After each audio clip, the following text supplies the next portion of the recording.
Good morning. Good morning. I just wanted to go over the one verse that we all should know in the Bible, and that's John 3:16. For God so loved the world that he gave his only Son, that whoever believes in him shall not perish but have eternal life. For God did not send his Son into the world to condemn the world, but in order that the world might be saved through him. And I'm bringing this up because we are celebrating Memorial Day this weekend, and I worked with several servicemen when I worked with the aviation police, and some of them have lost their lives, but not through war, but after serving, they passed away after illness or whatever. But they served, and everybody, all the men and women who gave their lives for this freedom so that we can enjoy now.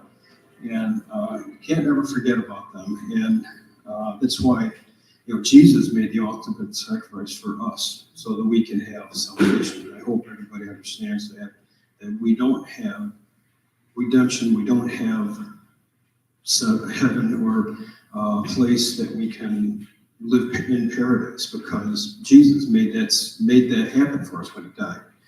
And John 3:16 pretty much emphasizes what he did, and I just wanted to emphasize God's love. That verse emphasizes the profound love that God has for the world, including every person.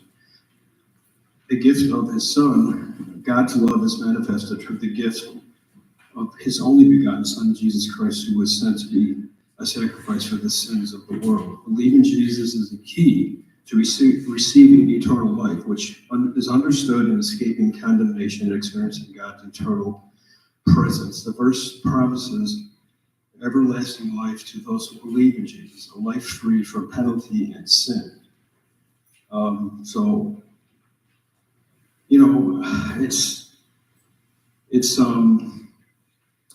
I know life has its ups and downs. We are tempted every day. Sometimes we don't do the right thing. We don't say the right thing. We don't express the right thing. We just got to keep Jesus in our heart and always remember to accept him. Because if we don't, we go through life without knowing Jesus' word. Like a thief in the night, we could be gone, and then we could be in eternal hell. You don't want that, obviously.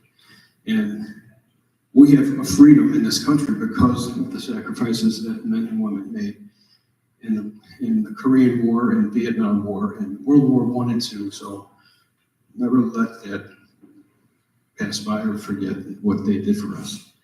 And that's my encouragement. Thanks.